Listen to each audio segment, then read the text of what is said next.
Ibu bapa, saudara-saudari, umat beriman yang dikasihi dalam Kristus Sang Penebus. Dari Rumah Studi Wisma Sang Penebus Yogyakarta, kami sajikan untuk Anda renungan Hari Minggu Biasa yang ke-23. Marilah membuka hati dan batin kita untuk mendengarkan sabda Tuhan. Dalam nama Bapa dan Putra dan Roh Kudus. Amin. Semoga Tuhan beserta kita sekarang dan selama-lamanya. Inilah Injil Tuhan kita Yesus Kristus menurut Santo Lukas. Dimuliakanlah Tuhan. Pada suatu hari, banyak orang berduyun-duyun mengikuti Yesus dalam perjalanannya. Yesus berpaling dan berkata, "Jika seseorang datang kepadaku dan ia tidak membenci bapanya, ibunya, istrinya, anak-anaknya, saudara-saudaranya laki-laki atau perempuan, bahkan nyawanya sendiri, ia tidak dapat menjadi muridku. Barang siapa tidak memikul salibnya dan mengikuti aku, ia tidak dapat menjadi muridku. Sebab siapakah di antara kamu yang kalau mau mendirikan sebuah menara, tidak duduk dahulu membuat anggaran biayanya, kalau-kalau cukup uangnya untuk menyelesaikan pekerjaan itu, supaya jikalau ia sudah meletakkan dasarnya dan tidak dapat menyelesaikan, jangan-jangan semua orang yang melihatnya mengejek dia sambil berkata, 'Orang itu mulai mendirikan, tetapi ia tidak sanggup menyelesaikannya.' Atau raja manakah yang kalau mau pergi berperang melawan raja lain, tidak duduk dahulu untuk mempertimbangkan apakah dengan 10.000 orang ia sanggup menghadapi lawan yang mendatanginya dengan 20.000 orang? Jikalau tidak, ia akan mengirim utusan selama musuh itu masih jauh untuk menanyakan syarat-syarat perdamaian. Demikian pula lah tiap-tiap orang di antara kamu yang tidak melepaskan dirinya dari segala miliknya tidak dapat menjadi muridku." Demikianlah Injil Tuhan. Terpujilah Kristus.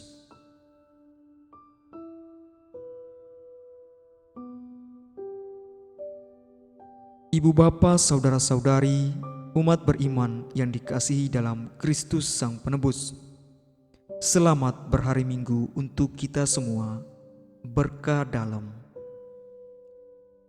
bacaan Injil hari ini memungkinkan kita untuk sedikit bertanya-tanya, bagaimana mungkin Yesus yang terkenal dengan pengajarannya tentang kasih justru meminta para murid untuk membenci orang-orang terdekatnya sendiri?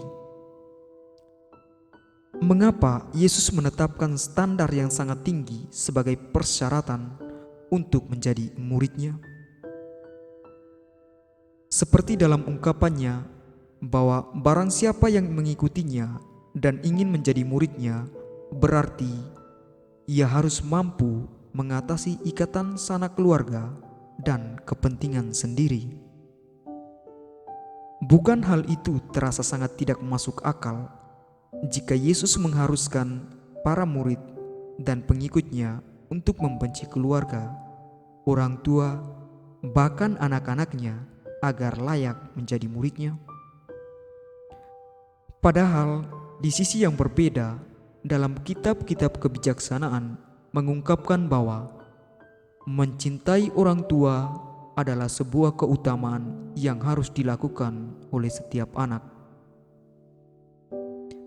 Mencintai dan menghormati orang tua bukan sekedar sebuah anjuran, tetapi justru merupakan sebuah perintah, kewajiban supaya anak beroleh kebahagiaan. Apakah Yesus mengajak setiap orang untuk menjadi anak yang durhaka? Ibu bapa, saudara-saudari, umat beriman yang dikasihi dalam Kristus Sang Penebus. Tentu saja tidak. Ini adalah sebuah pelajaran penting bagaimana cara kita berpikir guna membentuk relasi sebagai pribadi yang berkualitas, baik di hadapan Tuhan maupun sesama. Memang demikian, karena Yesus paham betul bahwa cinta yang begitu melekat pada hal-hal duniawi akan menghambat perkembangan iman seseorang. Orang tua dan keluarga sebetulnya mau melambangkan tentang apa yang paling dekat dan terikat dengan seseorang, apa yang mungkin baginya paling patut mendapat cinta yang paling besar.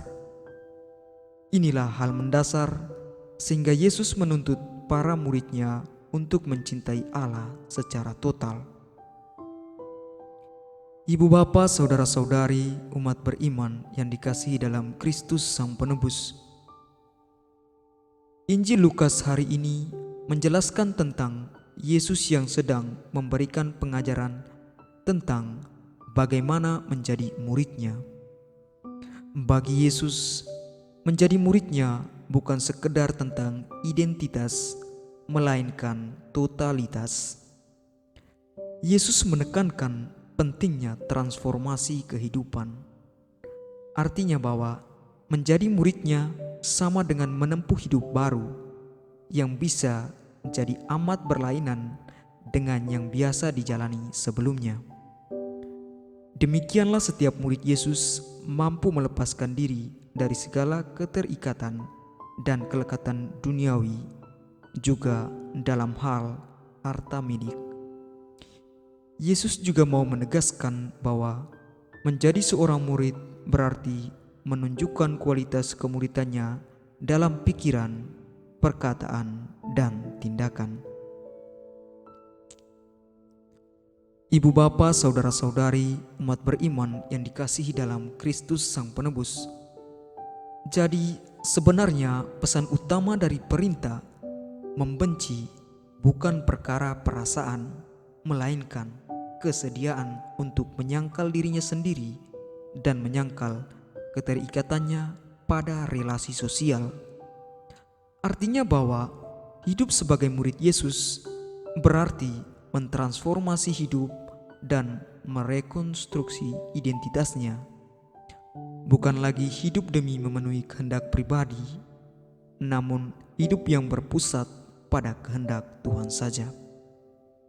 Setiap orang yang mau menjadi murid Kristus berarti dia harus bersedia mengikuti jalan yang dilalui Yesus, dan mau tidak mau harus meninggalkan segala sesuatunya di belakang.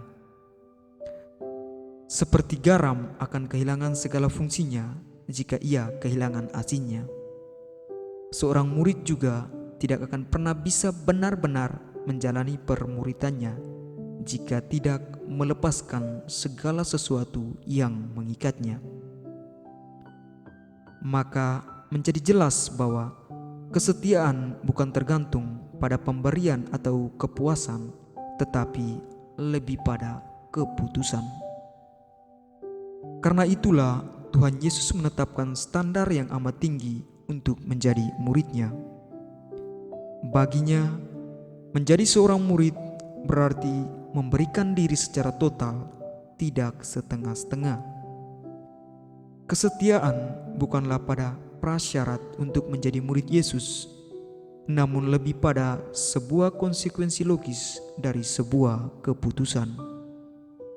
Dengan demikian, menjadi murid Kristus tidak dinilai dari masa lalunya, namun dari keputusannya untuk setia pada Sang Guru Agung. Ibu bapa, saudara-saudari, umat beriman yang dikasihi dalam Kristus Sang Penebus.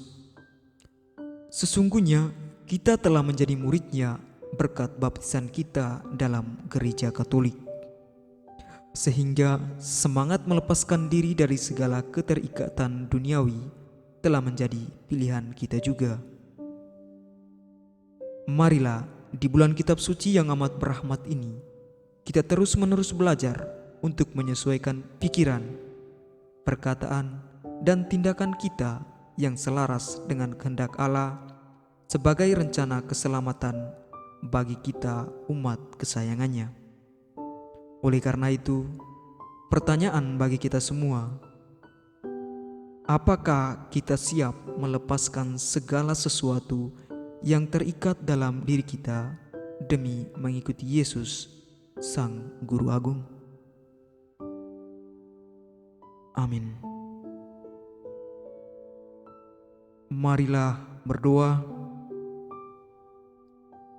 Allah Bapa yang kekal dan kuasa, karena pengorbanan putra-Mu di kayu salib, kami mengetahui betapa besarnya kasih-Mu bagi kami. Sebagai pengikut putra-Mu, kami menyadari bahwa kami dipakai oleh-Mu bukan karena kami bisa, melainkan karena kami dipakai oleh-Mu, maka kami menjadi bisa. Oleh karena itu, tunjukkanlah jalan-Mu dan lenturkanlah hati kami, agar kami semakin peka pada setiap seruan firman-Mu dan boleh bertindak selaras dengan kehendak-Mu. Semoga berkat pengorbanan Kristus Yesus Sang Penebus kami semakin mencintai Dikau dalam dirinya. Amin. Dalam nama Bapa dan Putra dan Roh Kudus. Amin.